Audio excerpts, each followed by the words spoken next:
ఆడవాళ్ళకి అందం ఏమంటారు చెప్పండి? నాకు తెలిసి హెయిరేనండి. హెయిర్ వల్లే మ్యాక్సిమమ్ ఆడవాళ్ళకి చాలా అందం వచ్చేస్తుంది. నాకు నా హెయిర్ అంటే చాలా ప్రాణం అనమాట. చాలా బాగుంటుంది కూడా. అయితే నేను యూట్యూబ్ స్టార్ట్ చేసిన తర్వాత కొంచెం నెగ్లెక్ట్ చేసేస్తాను. అండ్ నెక్స్ట్ వచ్చేసి ఈ మధ్య బిజినెస్ స్టార్ట్ చేశాం కదా, పికిల్ బిజినెస్, మీ అందరికి తెలిసే ఉంటుంది. పూర్తిగా నెగ్లెక్ట్ చేసేస్తానమాట. దానికి కారణంగా హెయిర్ ఫాల్ అయిపోతుందనమాట. నిజంగా చెప్పాలనుకుంటే చాలా స్ట్రెస్ వల్ల, ఇవన్నీ కొత్త కదండి కొంచెం. సో ఏంటంటే నాకు నేను పట్టించుకోవడమే మానేశానమాట. 4 days నుంచి ఎందుకనో తెలీదు తలంతా లాగేస్తుంది.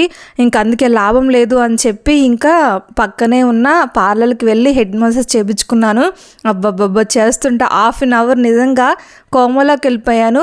ఫైనల్లీ స్ట్రీమ్ కూడా పెట్టేశారనమాట. ఇంకా ఇంటికి వచ్చేసి స్ట్రాంగ్గా ఒక టీ అయితే తాగేశాను. మొత్తానికి నిజంగా చెప్తున్నాను, భలే రిలీఫ్ అయిపోయింది. ఏదైనా బ్లడ్ సర్క్యులేషన్ అందుకే ఉండాలంటారు, నిజమే కదా.